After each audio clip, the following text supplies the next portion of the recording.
Hello everyone, my name is Parag Pal and welcome you all. और आज के इस वीडियो में मैं आपको ये वीडियो मैं बहुत पहले डालना चाहिए था, लेकिन एक फ्रेंड की रिक्वेस्ट आई थी, but because of my examinations I am not able to upload this video within a limited time. तो आज मैं वीडियो अपलोड करने जा रहा हूँ। तो इस वीडियो का नाम है इल्ड लाइन मेथड। ओके, तो इल्ड लाइन मेथड हमेशा हमारे काम आती है। जैसे आपको पता है कि 2S स्लैब सिस्टम में जो कि हमेशा स्टैटिकली इनडिटरमिनेट रहती है, ओके, उसमें इन इलास्टिक एनालिसिस, अभी इन इल्ड लाइन मेथड जो है, ठीक है, या इल्ड लाइन एनालिसिस जो है, इसको ही हम बोलते हैं जैसे कि इसको इन इलास्टिक एनालिसिस बोलते हैं। ओके, इन इलास्टिक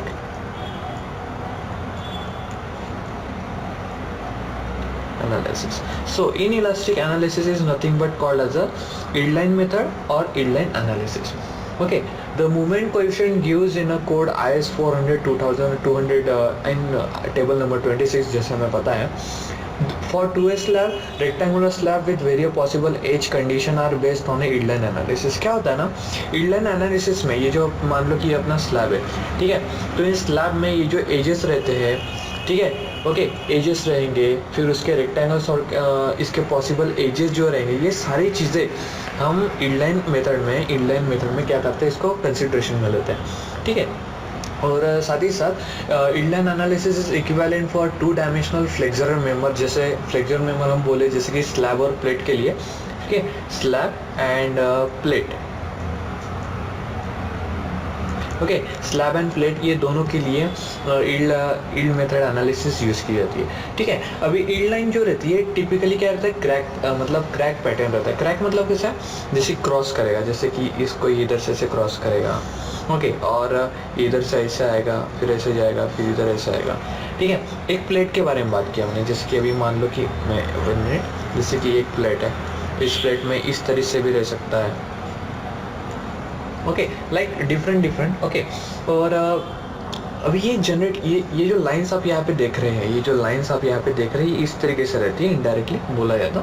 अभी ये लाइन जनरेट होती कब है, मान लो कि आपका एक स्लैब है, ओके, ये है आपका एक स्लैब, ओके, इस स्लैब के अंदर ये जो लाइन मैंने आपको बोली, ये जनरेट होगी कब, ये जनरेट होगी जब आपका अल्टीमेट मूवमेंट रीच होगा, आपकी characteristics of the yield lines, ठीक है। जब आपकी अल्टीमेट मूवमेंट, मतलब जब आपका अल्टीमेट मूवमेंट रीच होगा, ओके, अल्टीमेट मूवमेंट जब आपका रीच होगा, तभी ये जाके लाइन क्या होगी, क्रिएट होगी।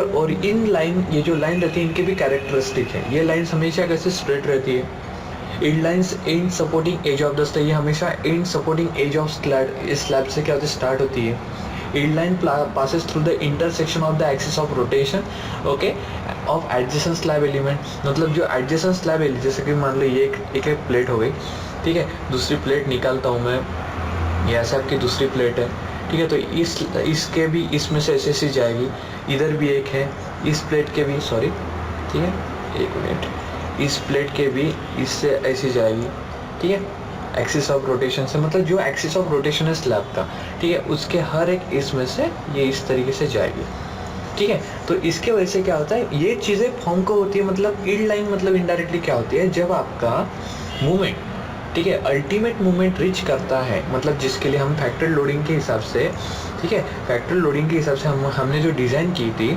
उसके भी आगे आपका लोड बढ़ गया है, तो जाके अल्टीमेट बेंडिंग मूवमेंट क्रिएट होता है। और अल्टीमेट बेंडिंग मूवमेंट क्रिएट होने की वजह से आपके स्लैब में इस तरीके की इल्ड लाइन क्या होती है, क्रिएट होती है, ठीक है। अभी मैं आपको एक चीज़ बताता हूँ, एग्जैक्टली इसकी डेफिनेशन क्या है। एक कॉन्क्रीट ऑर्गेनाइजेशन है, इसने इसकी बहुत अच्छी डेफिनेशन दी है, ठीक है। उनके हिसाब से इनकी डिज़ाइन जो है, मतलब yield line design is a well foundated method of designing reinforce concrete slab. It uses the yield line theory to investigate failure mechanism at the ultimate limit state. मतलब आपको अल्टीमेट लिमिट स्टेट पे failure mechanism determine करने के लिए yield line method क्या की बनाई गई, ये इसका इंपॉर्टेंट पॉइंट है। Okay, now it is a robust and proven design technique that challenges the designer to use the judgment once grasps it is the extremely powerful tool। मतलब ये judgemental method है, अगर हम बोल सकते हैं, मतलब इससे आप जजमेंट कर सकते हैं, Okay, now the European concrete building project at Cardington, okay, which tested a variety of the method of designing the flat slab. It is concluded that inline was easily the best opportunity available to the concrete frame industry to provide the best value in floor design and construction. Okay तो इस तरीके से ये एक important method आप बोल सकते हैं, क्योंकि ये इन लोगों ने कॉन्क्रीट organization.uk ने यूके के वेबसाइट से मैंने आपको ये चीज़ बताई है, ठीक है। तो उन्होंने ये सारी चीज़ें करने, पूरा एनालिसिस करने के बाद उन्होंने ये कंक्लूड किया कि ये बहुत अच्छी पॉसिबल और एक फास्ट मेथड है जिससे आप जजमेंटल टूल, आप मतलब एक जजमेंट आप बता सकते हैं कि इतना स्किल लगेगा। इनडायरेक्टली मैं आपको बता दूँ, यहाँ पे दो तरह की क्या रहती है, एक रहती है इलास्टिक, ओके, एक रहती है इलास्टिक मेथड, ओके। इसमें क्या होता है इलास्टिक मेथड में, इलास्टिक मेथड में जो रहता है ना आपके स्लैब में, ओके, मतलब जो स्टील लगता है, ओके, उस स्टील को अगर आप ईल्ड एनालिसिस से ईल्ड मेथड अगर आप कंपेयर करते हैं तो इसमें ईल्ड मेथड एनालिसिस में क्या लो अमाउंट ऑफ स्टील लगता है, ठीक है, लो अमाउंट ऑफ स्टील, ये एक one of the more difference है, ठीक है। जो अभी उन्होंने एक यहाँ पे बताया गया है, देखो, in quick and easy to design the construct the resultant slab are the theme and low amount of the reinforced in very regular arrangement, they are therefore very easily to detail and fix, okay. देखो, और इंलाइन method जो है ये एक बहुत economic method है जिसका use करके आप इकोनॉमिक फ्लैट स्लैब क्रिएट कर सकते हैं। अभी इकोनॉमिक क्यों है, अभी मैं इसका रीज़न आपको बताता हूँ। इकोनॉमिक इसलिए है ताकि जब भी आप स्लैब कंस्ट्रक्ट करेंगे तो इस स्लैब की जो थिकनेस की ये जो डिज़ाइन आपको देती है ये रहती है कम, ओके।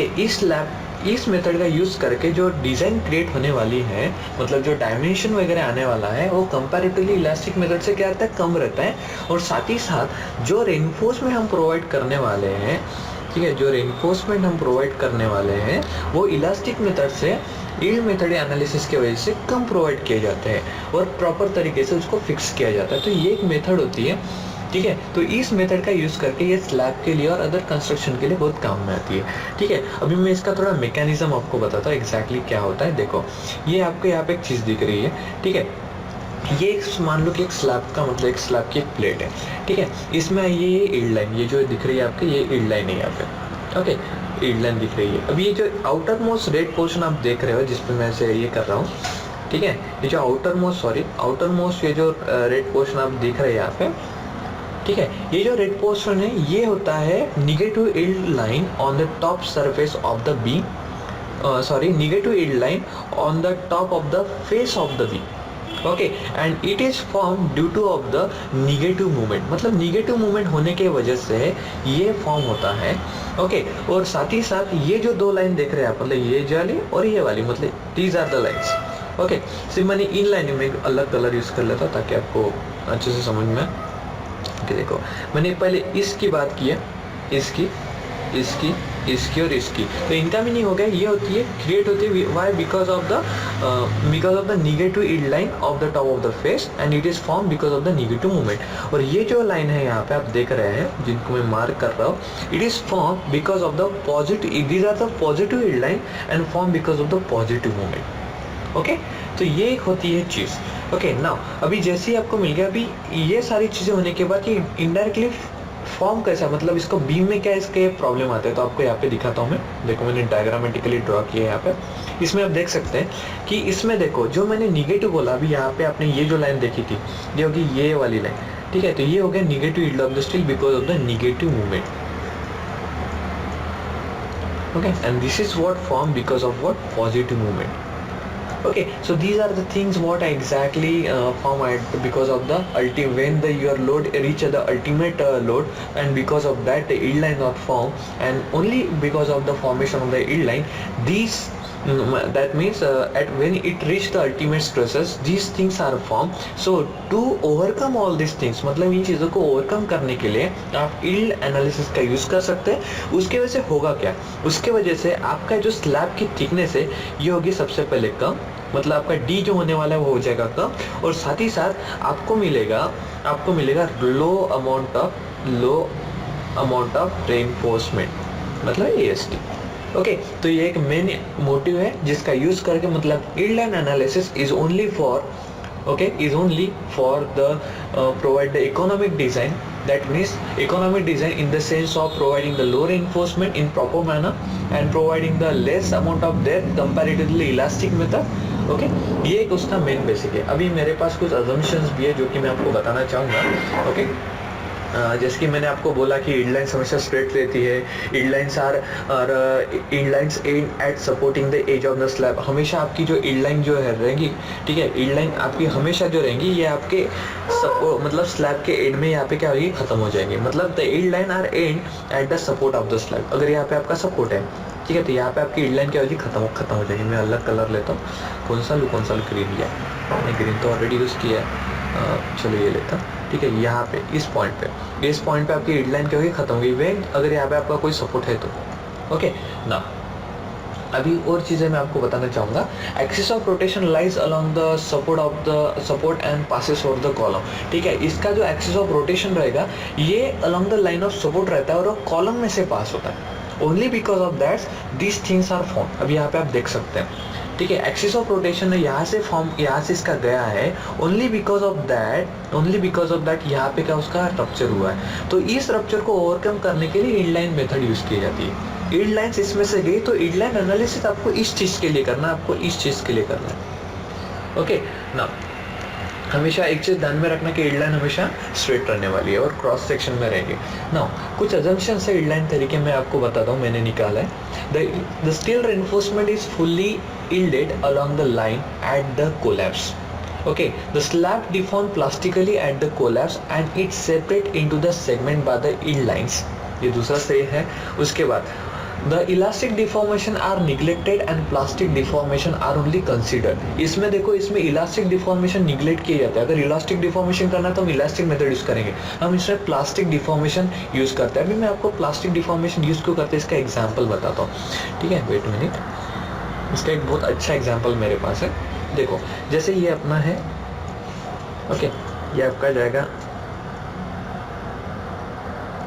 ओके, यहाँ पे बोल सकते हैं, ओके, पता है आपको ये. ओके, सो ये मतलब ऐसा नहीं है, इसको मुझे डिलीट करना चाहिए. Wait a minute.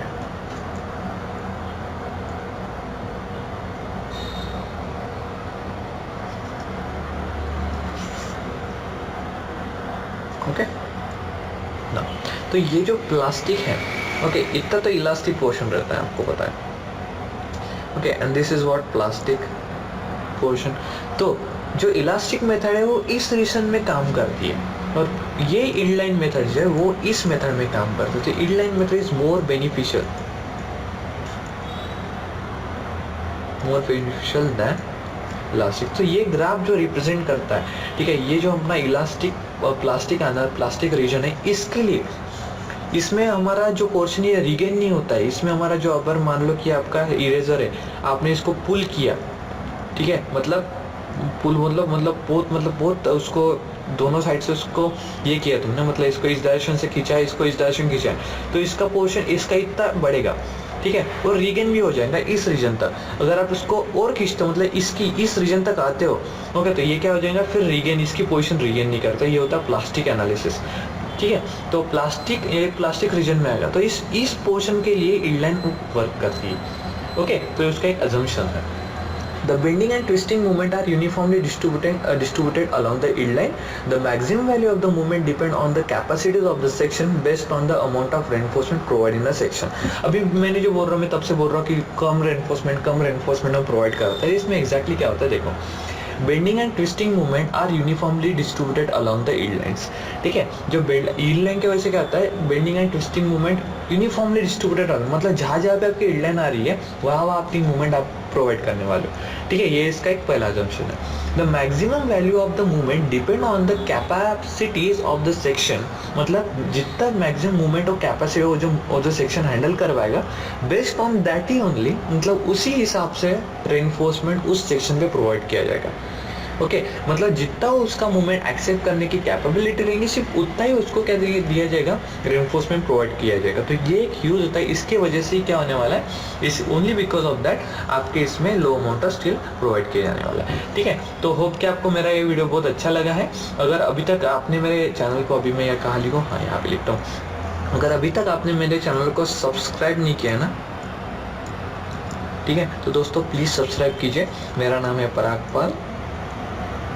Okay, and please like my video और हंसते रहिए, मुस्कुराते रहिए। Okay, and have a nice day.